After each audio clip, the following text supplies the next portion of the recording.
আবু হুরায়রা হতে বর্ণিত। তিনি বলেন, একদিন একটি বাঘ বকরীর রাখালের নিকট এসে পাল হতে একটি বকরী ধরে নিয়ে গেল। এদিকে রাখাল তার অনুসন্ধানে বের হল, শেষ পর্যন্ত সে বাঘের কবল হতে বকরীটিকে ছিনিয়ে নিল।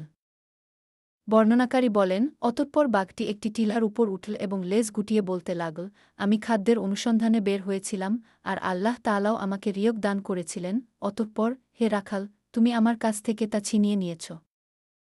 তা শুনে রাখাল লোকটি বলে উঠল, আল্লাহর শপথ, আজকের মতো এমন আশ্চর্যের ব্যাপার আমি আর কখনো দেখিনি। বাঘে মানুষের ন্যায় কথা বলছে। তখন বাঘটি বলে উঠল, এটা অপেক্ষা অধিকতর আশ্চর্যের ব্যাপার হল, এক লোক দুটি পাথরের মাঝে খেজুর বাগানে অবস্থান করছে। সে তোমাদেরকে অতীতে যা হয়ে গেছে তা এবং পরবর্তীতে যা কিছু হবে তার সংবাদ দেয়। বর্ণনাকারী বলেন, উক্ত রাখাল লোকটি ছিল ইয়াহুদি। সে নবী শাহ এর কাছে এসে উক্ত ঘটনাটি বর্ণনা করে সাথে সাথে ইসলাম গ্রহণ করল। তার কথা শুনে নবী শাহ বললেন, লোকটি সত্য কথাই বলেছেন। অতঃপর নবী শাহ বললেন, এটা এবং এর মতো আরও অন্যান্য বহু নিদর্শন কিয়ামতের আগে সংঘটিত হবে।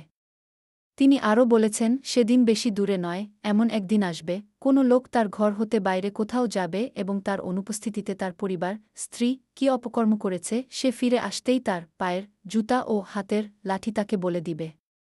শারহুস সুন্নাহ।